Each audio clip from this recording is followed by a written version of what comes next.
기도하겠습니다. 은혜의 주님, 한 주간도 저희들을 세상 가운데서 주님의 날개 그늘 아래 품으시고 지키시고 보호하여 주셨다가 오늘 거룩한 주일 세상과 구별되이 예배의 자리에 달려나올 수 있도록 인도하여 주신 은혜와 사랑을 진실로 감사를 드립니다. 저희들 세상 가운데 한 주간 지치고 상한 심령으로 왔을지라도 오늘 예배를 통하여서 주님의 손으로 위로하여 주시고 일으켜 세워주시는 은혜와 은총이 저희들 삶 가운데 충만하게 임하게 하여 주시옵소서. 그리하여서 예배의 자리에 나올 때는 상한 심령으로 아픈 마음으로 고난 가운데 왔을지라도 예배를 마치고 돌아가는 각 발걸음들 가운데는 기쁨과 평안과 감사와 응답으로 돌아갈 수 있도록 복에 복을 더하여 주시옵소서. 예수님 이름으로 기도드립니다. 아멘. 우리 옆에 분들과 한번 인사하시겠습니다. 성령 충만하십시오. 강하고 담대하십시오. 오늘은 축복과 예배라는 제목으로 하나님의 말씀을 증거하도록 하겠습니다. 드디어 야곱의 가정이 애굽에 도착하게 되었습니다. 먼저 요셉이요, 발빠르게 형들 5명을 이제 바로와 먼저 만나도록 소개를 시켜줍니다. 그랬더니 바로가 묻습니다. 직업이 뭐냐? 저희들은 목자인데 조상 대대로 목축을 했습니다. 우리가 지난주에도 살폈던 것처럼요, 애굽 사람들은 이 목축을 하는 사람들을요 하찮게 좀 가증하게 여겼습니다. 그러니까 이런 것들을 이미 알고 있었음에도 불구하고 저희들은 목자입니다. 포장하거나 속이지 않았다는 겁니다. 있는 그대로의 모습, 그대로를 이야기했습니다. 물론 목적이 있을 수 있겠죠. 첫 번째는 구별된 삶을 살기 위해서, 그래서 신앙적으로나 환경적으로 오염되지 않도록 떨어져 살았습니다. 그리고 또 현실적으로 보면 이 고센 땅이요, 목축하기에는 너무나도 좋은 땅이라고 합니다.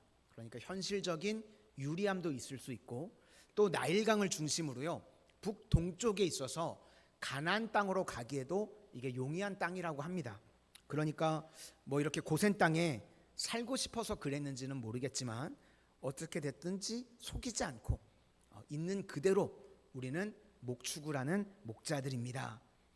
여기서 나온 말이 하비루라는 말인데요, 히브리라는 말이 여기서 나왔다 그랬습니다. 목축을 하는 하찮은 자들, 이게 히브리라는 말입니다. 그러니까 이제 바로가요 이 사람들에 대해서 선입견을 가지게 됐겠죠. 이 사람들은 천한 사람들이구나, 좀 낮은 계층의 사람들이구나, 이런 선입견을 가지고 있었습니다. 이런 선입견을 가지고 드디어 야곱과 바로가 만나게 됩니다. 그 장면이 7절부터 10절까지 나오게 되는데요, 그럼에도 불구하고 바로가 선입견을 가지고 있음에도 불구하고 야곱이요 전혀 주눅이 들거나 혹은 비굴해지거나 또 과도하지 않았다는 겁니다. 우리가 너무 열등감에 사로잡히게 되면 어쩔 때는 과도해질 때가 있죠. 그래 나 목자다 어쩔래 이런 태도 아니었다는 겁니다. 야곱을 보니까요, 야곱의 특징은 들어갈 때도 바로를 축복하고 나올 때도 바로를 축복하고 있습니다. 지금 이게요 말도 안 되는 상황입니다. 그 당시 세계 최고 광대국의 권력자 앞에서요 하찮게 여겨지는 존재가요 들어갈 때도 축복을 하고 나올 때도 축복을 하고 있습니다. 보통 확신이 아니면 이럴 수 없다는 겁니다. 우리 7절과 10절을 한번 보시도록 하겠습니다. 먼저 7절입니다. 시작. 요셉이 자기 아버지 야곱을 인도하여 바로 앞에 서게 하니 야곱이 바로에게 축복하매. 다음에 10절도 보시겠습니다. 시작. 야곱이 바로에게 축복하고 그 앞에서 나오니라. 이렇게 들어갈 때도 축복을 하고 나올 때도 축복을 했다는 겁니다. 우리가 말씀 앞에, 하나님의 말씀 앞에 섰을 때 해야 될 일이 두 가지가 있다고 말씀을 드렸습니다. 할 수 있는 일은 순종, 그리고 내가 할 수 없는 일은 신뢰입니다. 그렇죠? 그러니까 지금 할 수 있는 게 순종인데, 순종의 삶에서 가장 먼저 했던 것이 무엇인가? 축복하는 것. 이거는 언제든지 누구든지 할 수 있는 일이죠. 그러니까 순종의 삶의 첫 번째가 축복이었다, 그런 이야기를 하고 있습니다. 세계 최강대국 권력자 앞에서요, 초라한 노인이 하나님의 이름으로 축복하고 있습니다. 이걸 다른 말로 하면 축복하면서 전도했다고 말할 수 있겠습니다. 모세도요, 하나님의 일을 감당할 때요, 모세의 능력은요, 자기 능력 아니었습니다. 자기의 능력이나 자기의 열심으로 쓰임받지 않았고요. 언제 쓰임받게 됐는가?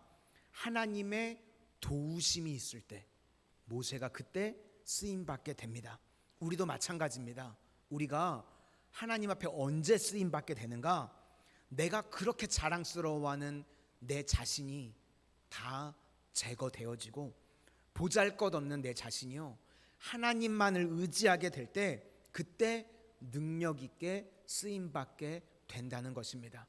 시편 121편 1절 말씀에 내가 산을 향하여 눈을 들리라.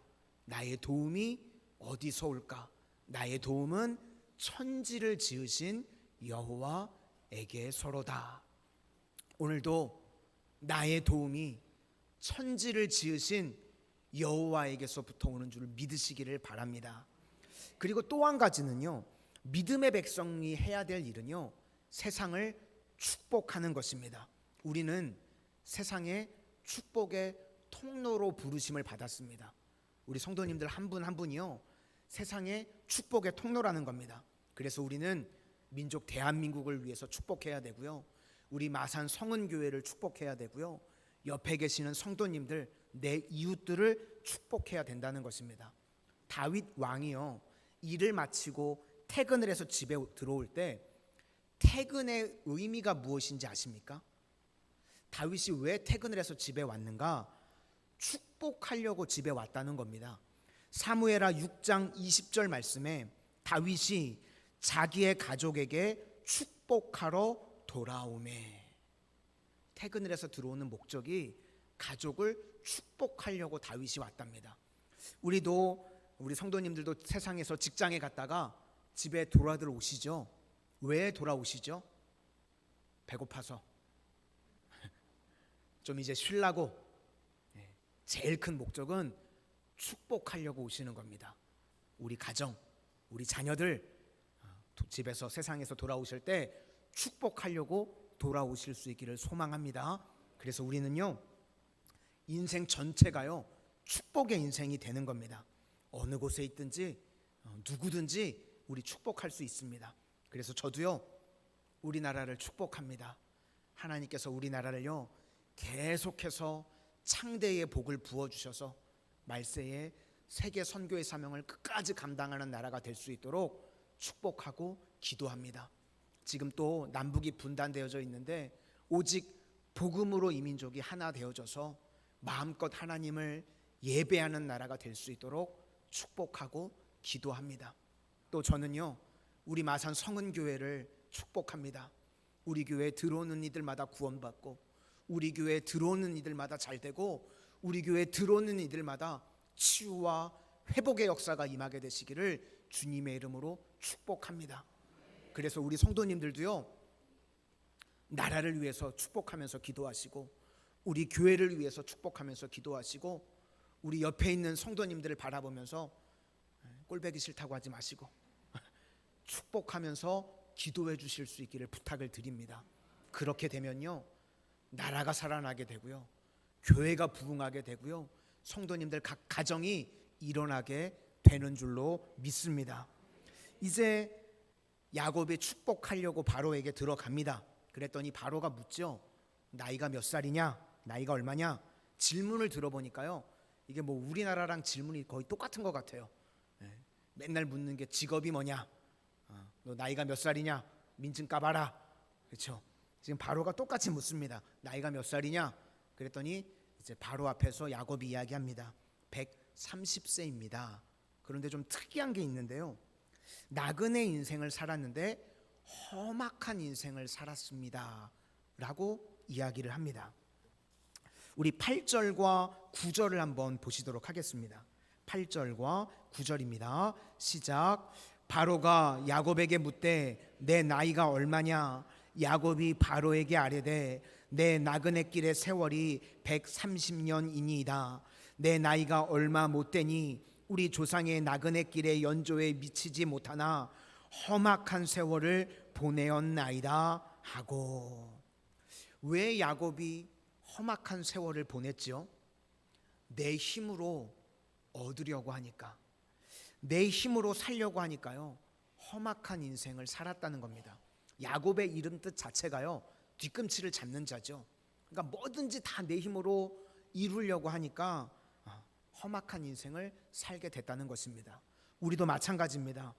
자꾸 내 힘으로 뭘 얻으려고 하면요, 우리도 험악한 인생을 살 수밖에 없습니다. 인생이요, 풀리지 않게 됩니다. 오스왈드 챔버스라는 분이 계신데요, 이분은 찰스 스펄전에게 영향을 받아서 굉장히 뜨거우셨던 분입니다. 그런데 43살의 나이에 짧은 인생을 생을 마감하셨는데, 이분이 굉장히 독특한 해석을 많이 하셨다고 합니다. 그 중에서 유혹이 무엇인가, 우리 그리스도인들에게 유혹이 무엇인가, 시험이 무엇인가. 그래서 보통 우리가 생각할 때 나쁜 것을 취하는 것이 유혹이다, 나쁜 짓을 하는 것이 유혹이다, 이렇게 생각하는데, 이분이 이렇게 이야기했습니다. 좋은 것을 지름길로 얻으려고 하는 것이 유혹이다. 우리 성도에게 있어서 좋은 것인데 그걸 지름길로 얻으려고 하는 것, 이게 시험이고 유혹이라는 것입니다. 예수님의 사역을 시작하실 때요, 마귀가 시험하죠. 돌로 떡을 만들기만 하면, 성전에서 뛰어내리기만 하면, 내게 절하기만 하면 다 빠른 길입니다.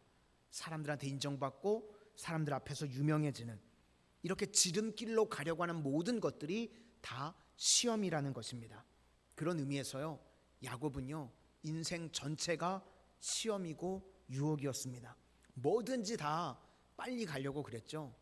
가만히 믿고 하나님을 의지했으면 하나님께서 인도해 주시고 축복을 해 주셨을 것인데요, 가만히 있지 못했습니다. 자기 힘으로 얻으려고 속이고 빼앗는 인생을 살았었습니다. 그러다 보니까요, 험악한 세월을 보냈습니다. 우리도요, 이 땅을 살아가시는 동안요, 억지로 또 빠른 길 가려고, 지름길로 가려고 그렇게 되면 다 문제가 생기게 된다는 것입니다. 성경에 보면요, 기다림이 중요합니다. 하나님의 때를 기다리고 하나님의 계획을 기다리는 겁니다. 우리는요, 하나님께서 어떻게 인도하시고 어디로 인도하실지 알지 못합니다. 그렇기 때문에 믿고 신뢰하고 기다리는 게 반드시 있어야 된다는 것입니다. 누가복음 8장에 보면요, 농부의 비유가 나옵니다. 농부가 씨를 뿌리고 기다리는데, 누가복음 8장 15절 말씀을 보니까 말씀을 듣고 지키어 인내로 결실하는 자니라. 그러니까 인내해야지만 30배, 60배, 100배의 열매를 거두게 된다는 것입니다. 인내의 반대말은요, 내 힘으로 빨리 가겠다, 지름길로 가겠다, 그때부터 인생에 문제가 생기게 된다는 것입니다. 그래서 지금 야곱이 이제 축복하는 인생이 되었다. 이게 무엇입니까? 축복은요, 하나님이 하시는 겁니다. 그러니까 야곱이 이제 맡기는 인생이 되었다는 겁니다. 이제는 내 힘이 아니라 순종하고 축복을 했다는 것입니다. 우리도 하나님의 축복으로 살아가는 인생들이 다 되실 수 있기를 소망합니다. 그건 하나님께 맡기는 인생이라는 겁니다. 이제는 내 힘으로 야곱과 같이 뒤꿈치를 붙잡는 인생이 아니라 하나님께 다 맡겨버리고 축복하는 인생들이 되실 수 있기를 바랍니다. 시편 18편 25절을 보면요, 저는 이 말씀을 읽을 때 처음에는 이해가 잘 안 됐던 말씀입니다. 25절에 뭐라고 나오냐면, 자비로운 자에게는 주의 자비로우심을 나타내시며 완전한 자에게는 주의 완전하심을 보이시며. 마치 조건 같습니다. 자비로운 자에게 자비를 주시고 완전한 자에게만 완전을 주신다. 그러면 우리가 뭘 자비롭고 또 얼마나 완전하겠습니까? 그런데요, 그런 말이 아니라 하나님께서는 우리에게요 더 많이 주시고 싶으신 겁니다. 더 많이 보여주시고 싶으신 겁니다. 그래서 하나님께서 기다리시면서요 우리가 변화되기를 원하시는 겁니다. 그래서 자비로운 자가 되면 그때 비로소 뭐가 보이냐면 하나님의 엄청나게 큰 자비가 보이게 된다는 겁니다. 우리에게 기다리게 하시죠. 그래서 완전해지면, 우리가 완전해지게 되면 주님의 완전하심이 어떤 건지 충만하게 우리에게 그 완전을 보여주시기를 원하신다는 겁니다. 지금 여기서 야곱이요 축복을 합니다. 왜 축복을 하죠? 축복을 해야지만 하나님의 엄청난 축복의 세계를 야곱에게 보여주시기를 원하시는 것입니다. 그러므로 우리도 하나님 말씀 앞에요 순종하실 수 있기를 바랍니다. 순종하면요 순종이 끝이 아닙니다. 어마어마한 하나님의 축복의 세계가 있는데요, 순종하고 거기까지 가야지만 보이는 것입니다. 산 정상에 다 올라가 보셨죠? 뭐 야산이든 높은 산이든 한 80% 90% 올라갈 때까지만 해도요 전체가 다 보이지 않습니다. 그렇죠? 그런데 정상에 올라가게 되면요 그제서야 다 동서남북이 보이게 됩니다. 우리도요 하나님 말씀에 순종해서요 정상에 올라가게 되면요 하나님께서 우리에게 보여주시기를 원하시는 축복의 세계가 그때 비로소 다 보이게 된다는 겁니다. 그러니까 순종하지 않고 밑바닥에 있으면 아무리 설명해줘도 하나님의 축복의 세계를 우리가 다 이해할 수 없다는 것입니다. 주님께서 왜 순종하라고 그러시는가? 꼭대기에 올라가서요 하나님의 축복의 세계를 보라는 것입니다. 엄청난 축복의 세계가 있다는 걸 우리에게 알려주시기 위함입니다. 그런 의미에서 야곱은 하나님 앞에서요 순종을 통해서 축복하는 인생으로 변화가 되었습니다. 우리 성도님들 삶 속에서 날마다 축복하는 인생들이 되실 수 있기를 바랍니다. 오늘 하루도요 만나는 사람들마다 가는 곳마다 축복하실 수 있기를 바랍니다. 그러면 하나님께서요 우리가 알지 못하는 엄청난 축복의 세계로 우리를 또 인도해 주실 줄로 믿습니다. 이제 또 한 가지는요 야곱이 예배자가 되었다는 것입니다. 야곱은 인생을 살면서 두 가지를 깨달았습니다. 축복을 깨달았고 그리고 또 하나는 예배를 깨달았습니다. 먼저 축복하는 자가 이제 되었더니요 더 큰 축복이 내 삶 가운데 임하게 됩니다. 환경을 살펴보니까요 이제는 외롭지 않은 인생이 됩니다. 원래는 아버지 속이고 형 속이고 평생 도망 다니면서 외로운 인생 살았죠. 그래서 돌베개 베개 자고 삼촌 라반의 집에 갔지만 실제로는 믿을 사람이 아무도 없었습니다. 의지할 것 없는 외로운 인생을 살았습니다. 이 시대가요 도망칠 때의 야곱과 똑같은 삶을 살아가는 것 같습니다. 요즘 최근 경제를 뭐라고 묘사하냐면 고독 경제라고 합니다. 다들 고독하게 살아가는 거예요. 그래서 요즘 어떻게 하면 돈을 벌 수 있느냐, 제가 돈 버는 법을 가르쳐 드리는 거예요. 귀 쫑긋하게 하고 잘 들으셔야 돼요. 요즘 어떻게 하면 돈을 버느냐, 고독의 문제를 해결해 주면요 돈이 생긴답니다. 사람들이요 다 고독이 화두인 거예요. 그래서 너나 할 것 없이 고독의 문제만 해결해 줄 수 있으면 값을 치른다고 합니다.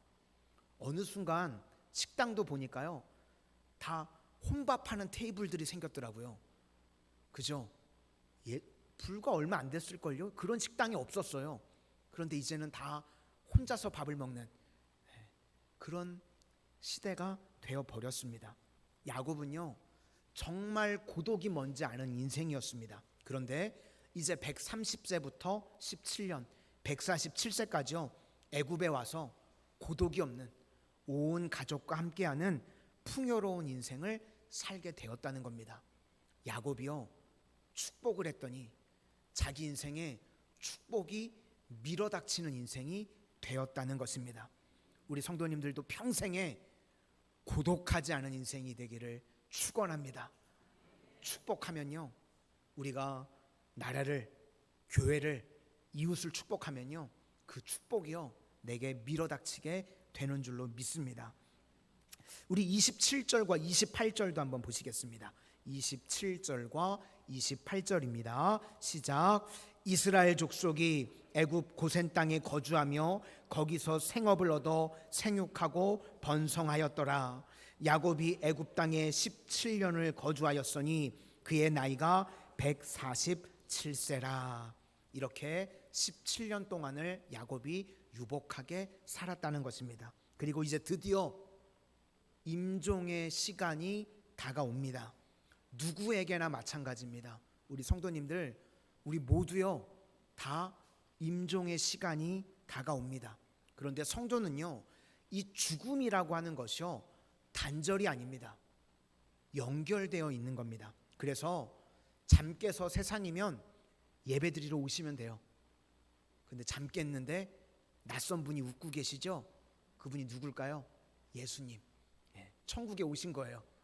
그러니까 성도의 삶은요 그냥 연결되는 겁니다. 잠 깨서 세상이면 예배드리고 잠 깨서 예수님 웃고 계시면 천국에 온 겁니다. 그러니까 단절이 아니라 쭉 연결되는 거죠. 그래서 성도의 삶은요 두려움도 아니고 불안도 아닙니다. 그냥 주님께 맡기고 살아가기만 하면 되는 것입니다. 야곱이요 이런 인생을 살았다는 겁니다. 그는 이 땅을 살았지만 천국 소망을 가지고 살았습니다. 그래서 이제 아들에게요, 아들 요셉에게 이야기를 합니다. 나를 이 땅에 묻지 말고 내 조상에 있는 막벨라 굴에 묻어줘라. 그러면서 좀 민망한 이야기가 나오죠. 허벅지 아래에 손을 집어넣는 이야기가 나오는데요. 이거는 왜 그런가 하면 이 유대인들은 맹세할 때 쓰는 방법이기 때문에 그렇습니다. 그러니까 성추행 아니고요. 유대인들은 맹세할 때 이런 방법으로 맹세를 했습니다. 29절과 30절 한번 보시겠습니다. 29절과 30절입니다. 시작. 이스라엘이 죽을 날이 가까움에 그의 아들 요셉을 불러 그에게 이르되 이제 내가 내게 은혜를 입었거든 청하노니 내 손을 내 허벅지 아래에 놓고 인애와 성실함으로 내게 행하여 애굽에 나를 장사하지 아니하도록 하라. 내가 조상들과 함께 눕거든 너는 나를 애굽에서 메어다가 조상의 묘지에 장사하라. 요셉이 이르되 내가 아버지의 말씀대로 행하리다. 아까 바로왕 앞에서 소개할 때요 자신을 나그네 인생을 살았다고 이야기했습니다. 나그네로 살았다는 것이 무엇입니까? 이 땅을 살았지만 하늘 소망을 가지고 살았다는 것입니다. 이 땅에 뿌리 내리는 것이 아니라 표대를 향해서 하늘 소망을 가지고 살았다고 고백한 것입니다. 우리가요 믿음이 뭔지 아십니까? 믿음은요 하늘을 바라보고 사는 것입니다. 하늘 바라보고 이 땅에서는요 나그네로 살아가는 것. 그럼 나그네로 살아가는 것의 특징은 무엇인가? 정리하고 사는 겁니다. 이 땅의 것들 지저분하게 벌려놓는 것이 아니라요 다 정리하고 살아가는 겁니다. 그래서 누가복음 14장에 보면 큰 잔치가 벌어지는 모습이 나오는데 주인이 사람들을 초청하는데 다 일치하면서 사양했답니다. 밭을 샀다고 사양하고 소를 샀다고 사양하고 장가 들었다고 사양하고 그래서 주인이 열받아가지고 길거리에 가서 다 데리고 와. 그래서 낮은 사람들이 왔는데 그래도 자리가 비었습니다. 그랬더니 강권하여 데려다가 내 집을 채우라. 그렇게 이야기를 합니다. 여기서 알 수 있는 것이 무엇인가? 정리가 안 된 인생, 가진 게 너무 많은 인생은요 초청에 응하지 못한다는 것입니다. 그런 맥락에서 부자가 천국에 들어가는 것이 낙타가 바늘기에 들어가는 것보다 어렵다는 것입니다. 정리가 안 되면 천국에 들어갈 수 없다는 겁니다. 우리가요 이 땅을 살아가는 동안 뭘 해야 되냐면 자꾸 정리하는 인생을 살아야 됩니다. 정리가 안 되고 맨날 소 사고 밭 사고 이렇게 정신이 팔리면 노아 시대랑 똑같습니다. 노아 시대 때도 성경에 보니까요, 장가 들고 시집 가고 상거래 하다가요, 정리가 안 된 인생을 살다가 결국 다 지옥에 가게 되었다는 것입니다. 그래서 우리는요, 시간이 가면 갈수록 자꾸 벌리는 것이 아니라 정리하는 인생을 살아야 된다는 겁니다. 이 사건 이후에 예수님께서 이렇게 말씀하십니다.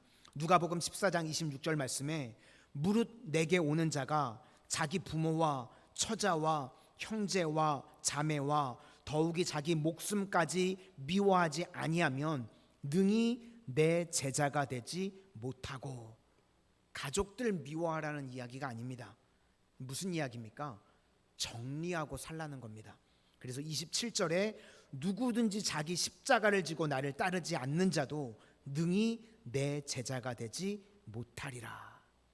인생에서 중요한 것은요, 지저분한 것들은 정리하고 하늘 소망을 가지고 살아갈 줄 알아야 된다는 겁니다.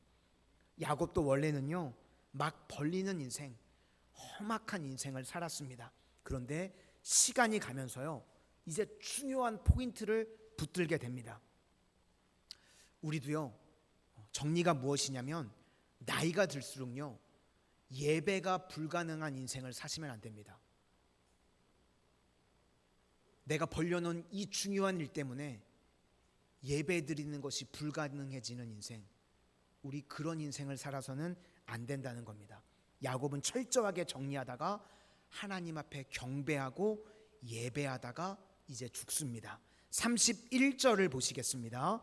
31절입니다. 시작. 야곱이 또 이르되 내게 맹세하라 하매 그가 맹세하니 이스라엘이 침상 머리에서 하나님께 경배하니라. 야곱이 침상 머리에서 하나님께 경배했다. 그의 마지막이 예배로 마무리되었다는 것입니다. 하나님께 예배하다가 야곱이 죽었다는 것입니다. 이것을 히브리서 11장 21절이 이렇게 묘사합니다. 믿음으로 야곱은 죽을 때에 요셉의 각 아들에게 축복하고 그 지팡이 머리에 의지하여 경배하였으며. 야곱이요, 그 마지막에 지팡이를 막 짚으면서 하나님 앞에 경배하다가 죽었답니다. 마지막 죽을 힘을 다해서 하나님을 예배했다. 마지막이 예배로 끝나는 인생이었다. 우리 교회도요, 주일 예배의 자리에 나오실 때요, 지팡이 머리에 의지해서 나오시는 분들이 계십니다. 그 분들 모습을 뵈면요, 존경스럽게 느껴집니다. 그리고 야곱의 모습이 오버랩되는 것 같습니다. 야곱도요, 마지막 힘을 다해서 지팡이 머리에 의지해서요, 하나님을 예배하는 인생이었다고 고백을 합니다. 저는 누군가 우리 성도님들의 인생을 기억할 때 그렇게 기억되실 수 있기를 바랍니다. 그 성도님 마지막 그의 삶이 지팡이 머리에 의지해서 그분은 끝까지 예배자의 삶을 사셨어. 그렇게 기억되실 수 있는 우리 성도님들이 다 되실 수 있기를 소망합니다. 이제 표정을 보니까요, 말씀을 마쳐야 될 것 같아요. 말씀을 마치려고 합니다. 우리가 말씀 앞에서 할 수 있는 것이 무엇입니까? 순종입니다. 그때 오늘 야곱이요, 두 가지를 했습니다. 먼저는 축복했습니다. 우리 성도님들도 축복하실 수 있기를 바랍니다. 우리 민족을 위해서, 우리 교회를 위해서 우리 옆에 계시는 성도님들과 이웃들을 축복하실 수 있기를 바랍니다. 그러면 내 삶 가운데요, 더 큰 축복이 밀어닥치게 된다는 것입니다. 또 하나, 예배자의 삶을 살아가실 수 있기를 바랍니다. 오늘 야곱은요, 지팡이 머리에 의지해서 생명이 닿을 때까지 예배드리는 인생, 그게 야곱이었다는 것입니다. 자기 힘 의지해서 이리 뛰고 저리 뛸 때는요, 험악한 인생 살았습니다. 한마디로 헛살았다는 겁니다. 근데 야곱이 마지막 인생을 정리하면서 두 가지 깨달았습니다. 축복하는 인생이 진짜고 예배자가 진짜다. 우리 성도님들 이 땅을 살아가는 동안 축복하는 인생으로, 또 하나 예배자로 살아가게 되시기를 주님의 이름으로 축원합니다.